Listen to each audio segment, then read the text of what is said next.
Pemirsa, realisasi penerimaan pajak sepanjang tahun 2022 naik hingga 34% dengan setoran pajak badan yang melesat hingga 72%. Kenaikan setoran pajak badan ini merupakan yang tertinggi kedua setelah setoran pajak impor yang melonjak 83%.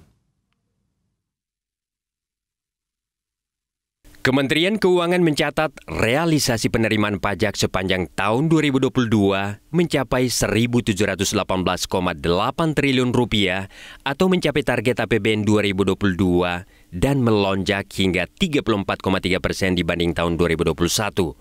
Dalam konferensi pers APBN kita hari Rabu, Menteri Keuangan Sri Mulyani Indrawati mengatakan, setoran pajak penghasilan atau PPh perusahaan yang masuk dalam pajak badan melesat hingga sekitar 72%, yang mengindikasikan perusahaan di dalam negeri semakin membaik. Cerita yang luar biasa adalah pada korporasi. Para pembayar pajak dari perusahaan, korporasi, badan usaha yang sumbangannya mendekati 20% dari total penerimaan negara.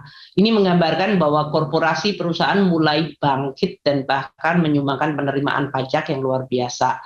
Tahun lalu sudah tumbuh 25,5, tahun ini tumbuhnya menembus 71,72%. Suatu pemulihan kesehatan dari pelaku ekonomi yang luar biasa. Setoran pajak badan pada tahun 2022 merupakan yang tertinggi kedua setelah PPh 22 impor yang melesat 83,33%. Sri Mulyani menjelaskan, lonjakan PPh impor didorong oleh peningkatan aktivitas impor yang juga mendorong pajak pertambahan nilai atau PPN impor naik 41,37%. Kenaikan penerimaan pajak menurut Sri Mulyani seiring pemulihan ekonomi yang terus berlanjut hingga akhir tahun 2022. Dengan sejumlah indikator baik dari konsumsi hingga sektor manufaktur yang menunjukkan perbaikan, Menteri Keuangan yakin target pertumbuhan ekonomi tahun 2022 sebesar 5,2% dalam APBN akan tercapai. Pertumbuhan ekonomi 2022 diperkirakan pasti pada kisaran di atas 5%, yaitu antara 5,3 hingga 5,1. Berbagai lembaga dunia membuat forecast Indonesia tumbuh tahun ini, tahun 2022 kemarin pada kisaran 5,3 hingga bahkan EDB di 5,4. Bank Dunia lebih konservatif di 5,2%.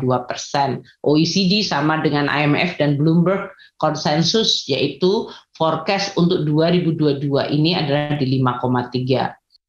Pertumbuhan konsumsi hingga akhir tahun masih relatif stabil dan berpotensi menguat pada periode Nataru.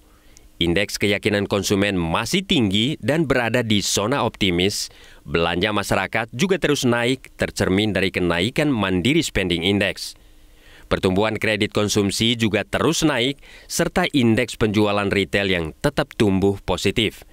Dari sisi produksi, pertumbuhan konsumsi listrik untuk bisnis masih tumbuh 13,5%. Sektor manufaktur Indonesia juga masih ekspansif. Terlihat dari indeks PMI manufaktur Desember yang meningkat menjadi 50,9 setelah beberapa bulan menurun. Meski demikian, Sri Mulyani mengingatkan, di tengah sikap optimis terhadap prospek ekonomi Indonesia tahun ini juga harus waspada, karena gejolak ekonomi dunia yang disebutnya sangat dahsyat. Tim Liputan, Media Group Network.